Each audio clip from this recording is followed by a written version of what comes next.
पिछले एपिसोड में हमने देखा जो मिराई है वो अपने स्कूल में आता है और सोचता है कि बस मुझे आज से एक आम जिंदगी जीनी है। तभी उसके सामने एक एंजल आ जाता है और उसकी ज़िंदगी वहीं की वहीं रुकी रह जाती है। अब आगे वो एंजल मिराई के पास आकर कहता है, तुमने देर कर दी, तुमने मुझे देखकर रिएक्ट किया है, तुम्हारे पसीने छूट रहे हैं और तुम डर रहे हो। मैंने सोचा नहीं था कि मेरे आसपास एक गोड कैंडिडेट होगा। क्या बात है, डर गए क्या? तुमने पहली बार तो एक एंजल को नहीं देखा। मेरा ही कहता है, आसपास तुम किसके साथ हो? कहीं तुम मेट्रोपोलिमैन के साथ तो नहीं हो? एंजल कहता है, नहीं, मैं एक स्टूडेंट के साथ हूँ जो बिल्कुल तुम्हारे पीछे हैं। वो तभी मेरा ही पीछे मुड़ता है। उसके पीछे साकी खड़ी होती है और साकी उसके ऊपर रेड एरो से अटैक कर देती है और वो कहता है, साकी नहीं, साकी ने मुझे रेड एरो से शूट किया है, वो एक गॉड कैंडिडेट है। और ये सोचकर वो घबराता रहता है। तभी उसका एंजल कहता है, वो अब साकी के प्यार में पड़ गया है। मीराई कहता है कि मुझे पहले से ही साकी से प्यार था, इस वजह से मेरे ऊपर इसका कोई असर नहीं हुआ है, मैं अभी भी सोच समझ सकता हूँ। और फिर तभी वो साकी के सामने खड़ा होता है। मैं तुम्हें पसंद करता हूँ साकी, आई लव यू। साकी तुम उदास क्यों हो? तुम्हारा मुंह क्यों लटका हुआ है? मैं तुम्हारे लिए कुछ भी करूँगा, मैं तुम्हारी खुशी के लिए कुछ भी कर सकता हूँ। एंजल कहता है, वैसा ही करो जैसा मैंने तुमसे कहा था साकी। साकी कहती है, मीराई क्या तुम्हारे पास विंग है? वो कहता है, हाँ मेरे पास है। एंजल कहता है, बहुत बढ़िया, उसके पास विंग है।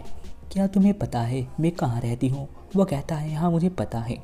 साकी कहती है, मेरा रूम 3rd फ्लोर पर है, तुम वहाँ जाओ और मेरा वेट करो और मैं स्कूल की सेरेमनी ख़त्म होने के बाद वहाँ पर आऊँगी और तुमसे मिलूँगी, जब तक मेरा वेट करना। और ये सुनकर जो मीराई है वो वहाँ से उड़कर भाग जाता है और चला जाता है। एंजल सोचता है आखिर उसका एंजल कर क्या रहा है। वो यहाँ इतनी मुसीबत में पड़ जाता अगर वो यहाँ नहीं होता, उस पर किसी ने नज़र नहीं रखी। खैर हमारा तो काम आसान हो गया। और साकी एक तरफ मुँह लटकाए खड़ी रहती है। मीराई उसके रूम पे पहुँच जाता है और जाकर देखता है उसका रूम तो बड़ा ही ज़बरदस्त और आलीशान है। काफ़ी वेट करने के बाद आखिरकार साकी घर आ जाती है, जिसे देखकर वो खुश होता है। लेकिन साकी अभी भी नॉर्मल होती है और वो साकी को आई लव यू बोलता रहता है। साकी उसे बताती है हम एक ही क्लास में हैं, जिसे सुनकर मीराई खुश हो जाता है। साकी का एंजल कहता है कि उससे पूछो कि तुम्हारा एंजल कौन सा है, क्योंकि हमारा रेड एरो अच्छे से काम कर रहा है, वो हमारे सारे सवाल का जवाब देगा। और फिर वो पूछती है कि तुम्हारा एंजल कौन सी रैंक का है, 1st या 2nd रैंक? मीराई कहता है उसने बताया कि वो स्पेशल रैंक का है, जिसे सुनकर जो साकी का एंजल है वो थोड़ा सा सोच में चला जाता है और कहता है कि इससे पूछो क्या तुम्हारे पास वाइट एरो है। वो पूछती है क्या तुम्हारे पास वाइट एरो है? साकी जवाब देता है, हाँ पर मैंने मना किया था, मुझे इसकी ज़रूरत नहीं है। उस लड़की का एंजल कहता है कहीं तुम मेट्रोपोलिमैन तो नहीं हो? मीराई मना करता है कि नहीं, मैं मेट्रोपोलिमैन नहीं हूँ। उस लड़की का एंजल कहता है, मीराई मेरी बात सुनो, साकी के पास विंग नहीं है और वो एरो से नहीं बच सकती, मैं चाहता हूँ कि तुम उसके विंग से बनो। वो कहता है इसका मतलब? एंजल बताता है कुछ गॉड कैंडिडेट के पास विंग नहीं होते और वो इसे टारगेट कर सकते हैं और तुम्हें उसे बचाना चाहिए। मीराई कहता है मैं साकी का विंग्स बनने के लिए तैयार हूँ।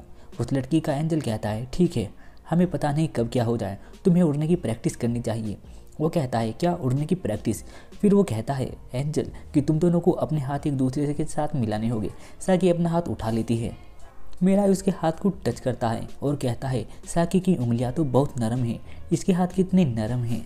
एंजल कहता है अपने आर्म बैंड कनेक्ट करो, वो तुम्हारी लाइफ लाइन की तरह काम करेगी। तभी उन दोनों के आर्म बैंड एक दूसरे के साथ बन जाते हैं और वो जुड़ जाते हैं।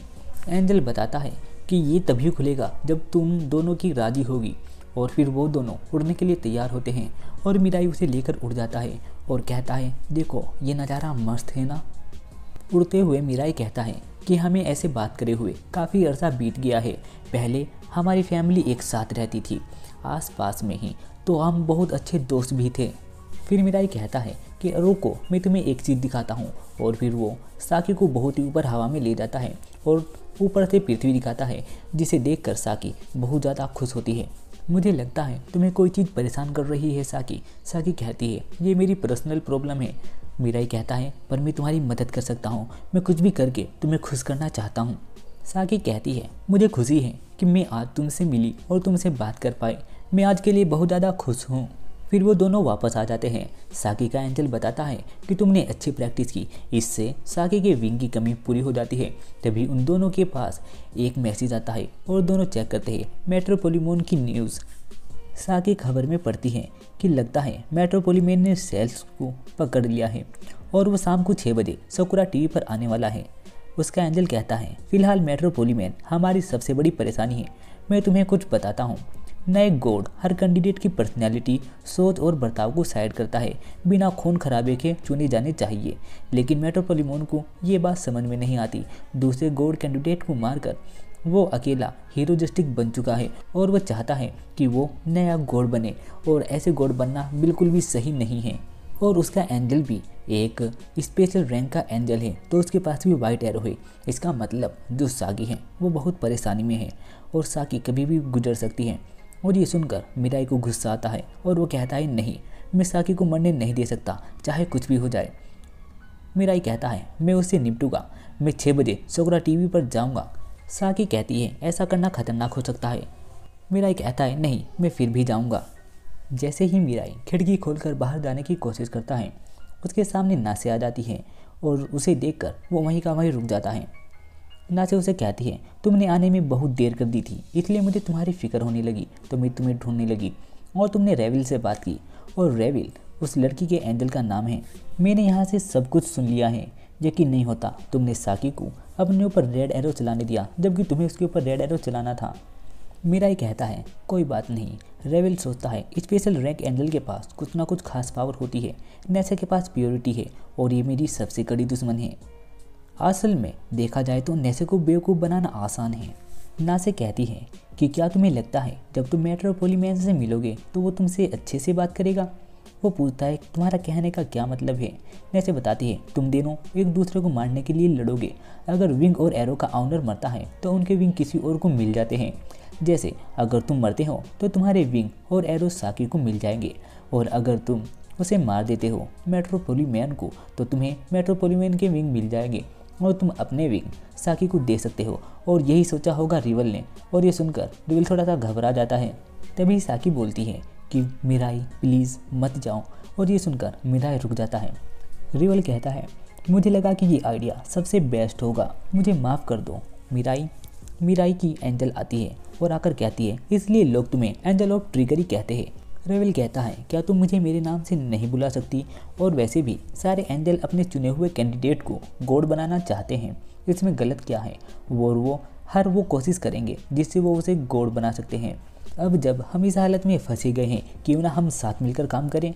मिराई कहता है, नहीं, अभी तुम मुझे मारने की कोशिश कर रहे थे, तुम्हारी रणनीति थी मैं मरने वाला था, मैं तुम्हारे साथ काम नहीं करूँगा। रेविल कहता है, मुझे नहीं पता तुम एरो का असर खत्म होने के बाद साकी के साथ क्या व्यवहार करोगे।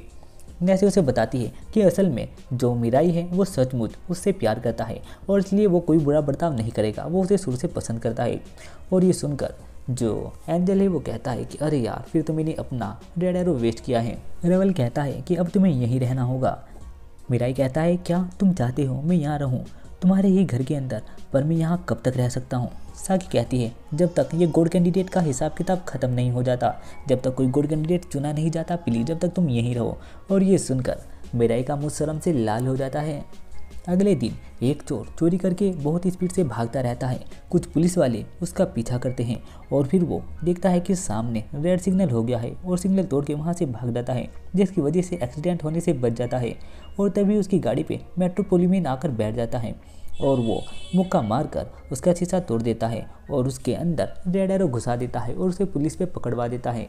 मेट्रोपोलिमोन फिर अपने घर पहुंचकर कहता है कि मुझे इन लोगों से नहीं निपटना है, मैं तो बस उन 11 लोगों को मारना चाहता हूँ और पता नहीं वो लोग कहाँ छुप गए हैं। फिर वह मन ही मन सोचता है, पूरा 1 महीना बीत चुका है और वो लोग अभी तक नहीं आए। जब मैंने उन्हें अपने साथ लड़ने का चैलेंज दिया था कि तुम कभी भी मुझसे आकर लड़ सकते हो, उसके बजाय ये देखो, और ऊपर से मेरी बैंड बजी पड़ी है और न्यूज़पेपर और आर्टिकल्स को देखो, हर जगह मेरे बारे में बताया जा रहा है। मैं ऐसा बिल्कुल भी खुश नहीं रह पाऊँगा। क्या उन लोगों को मुझसे इतना डर लगता है? फिर उसके एंजल मैजा कहती है, उन लोगों को असल में तुमसे नहीं मौत से डर लगता है। और ये सुनकर वो बड़ा खुश होता है।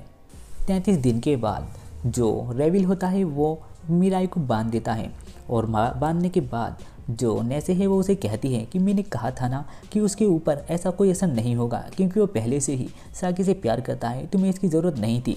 फिर साकी उसके पास जाती है और उससे माफ़ी मांगकर उसे खोलने लगती है और कहती है लगता है ये मुझे सचमुच पसंद करता है। मीराई कहता है मुझे खुशी है कि तुमने मुझे उस रेड एरो से शूट किया, जिसकी वजह से मैं अपने सारे जज्बात तुम्हें बता पाया और मैं तुम्हें बता पाया कि तुम मेरे लिए कितनी खास हो। और ये देखकर वो हक की बक रह जाती है। नैसे बोलती है लेकिन तुमने मुझे ये नहीं बताया कि तुम उसे प्यार करते हो। मीराई कहता है तुम ज़रा चुप रहोगी। इसलिए मैं मेट्रोपोलिमैन जैसे इंसान जो इंसानों की खुशियाँ ख़त्म करना चाहता है, उसे गॉड बनने का कोई भी हक नहीं है। गॉड को लोगों को खुशियाँ देनी चाहिए, ना कि दुख दर्द। साकी बोलती हैं तुम्हें ऐसी बातें करते हुए देख मुझे भी लग रहा है कि मुझे भी अपनी खुशियाँ ढूंढनी चाहिए। जो मीराई है वो कहता है हम दोनों साथ में खुश रहेंगे। साकी कहती है मेरा वो मतलब नहीं था। और ये सुनकर नैसे बहुत ज़्यादा हंसने लगती है और कहती है कि मुझे लगता है कि अब भी तुम एरो के शिकार हो, तुम्हारे पर अभी भी एरो का असर है। तभी उन दोनों के पास एक मैसेज आता है। मीराई कहता है लगता है हम दोनों के पास एक मैसेज आया है और ये ज़रूर मेट्रोपोलिमैन की न्यूज़ होगी। फिर तभी वो देखते हैं कि एक ब्रॉडकास्ट आने वाला है। न्यूज़ में बताया जाता है कि मेट्रोपोलिमैन ने हमें एक वीडियो भेजा है, अब हम उसे लाइव चलाने वाले हैं, जिसमें मेट्रोपोलिमैन आकर सबको गुड इवनिंग कहता है और कहता है कि मैं एक हीरो मेट्रोपोलिमैन हूँ। मेरे उन 11 दुश्मनों को मैं उनसे मारना नहीं चाहता, बल्कि उनसे मिलना चाहता हूँ। मुझे समझ आ गया है कि हम सब एक साथ बात कर सकते हैं और सब कुछ सॉल्व कर सकते हैं, यही एक रास्ता है, चलो साथ मिलकर बात करते हैं। और ये सुनकर रेविल कहता है ये पक्का एक जाल है, मुझे ये एक जाल लगता है। मेट्रोपोलिमैन कहता है मैंने जिम्बो स्टेडियम बुक किया है, परसों 3 बजे वहाँ मिलते हैं। मैं तुम सब का वहाँ पर इंतज़ार करूँगा, तो प्लीज़ सब सही टाइम पर आ जाना। साकी बोलती है पर उसने जंबो स्टेडियम ही क्यों बुक किया। जो मीराई है वो कहता है उस पर छत नहीं है। रेविल कहता है इसका मतलब उसने ये इसलिए किया होगा ताकि कोई भी वहाँ उड़कर आ सके और उड़कर वहाँ से जा सके, ताकि उनके लिए वहाँ से भागना आसान हो। और ज़रूर उसने ये स्टेडियम इस वजह से भी बुक किया होगा ताकि जो गॉड कैंडिडेट है वो आम इंसान के भेष में आए और बाद में अपना रूप दिखाए। जिससे मीराई कहता है इसका मतलब तो ये है कि ज़रूर वहाँ कोई ना कोई जाल बिछा हुआ होगा। उसने परसों बुलाया है, वो भी इतनी जल्दी, जिनके पास विंग नहीं है वो यहाँ कितनी जल्दी कैसे आ पाएंगे। तभी रेविल उसे बताता है तुमने मीराई को बताया नहीं नैसे कि सबसे ज़्यादा सुसाइड जापान में होती है, इसलिए सारे के सारे सदस्य जो गॉड कैंडिडेट के हैं वो सब इसी देश में हैं। नैसे कहती है मीराई तुम वहाँ जाने की तो नहीं सोच रहे हो। जो मीराई है वो कुछ सोचता है और तभी जो रेविल है वो कहता है मुझे यकीन है वो सब टीवी पर ब्रॉडकास्ट करेंगे। मैं कहता हूँ कि हम सब घर बैठकर ही वो सब देख सकते हैं, हमें वहाँ जाने की ज़रूरत नहीं है। 3 दिन बाद का सीन शूट होता है। मीराई उस स्टेडियम के सामने भेस बदल कर आता है और आकर खड़ा हो जाता है। उसके ऊपर बहुत सारे हेलीकॉप्टर उड़ रहे होते हैं। मीराई स्टेडियम के अंदर आता है और आकर कहता है यहाँ ज़रूर बाकी के गॉड कैंडिडेट मौजूद होंगे, ना जाने यहाँ कितने गॉड कैंडिडेट आए होंगे। फिर वो फ्लैशबैक याद करता है जब मेट्रोपोलिमैन ने कहा था चलो बैठकर बात करते हैं। मीराई सोचता है मुझे यकीन नहीं होता कि लोग सच में यहाँ आए होंगे। और फिर वो देखता है उसकी बगल में ही साकी बैठी होती है जो कहती है तुम लेट हो, चलो बैठ जाओ। फिर वो दोनों एक दूसरे का हाथ पकड़कर बैठ जाते हैं और उन दोनों के बैंड एक दूसरे से बन जाते हैं। साकी कहती है मीराई तुम्हें उन चीज़ों पर रिएक्ट नहीं करना चाहिए जिन चीज़ों को एक गॉड कैंडिडेट देख सकता है। अगर मुझे मेट्रोपोलिमैन को रेड एरो से शूट करने का मौका मिलता है तो मैं क्या करूँगा। फिर तभी वो साकी को कहता है घबराओ नहीं, सब ठीक होगा।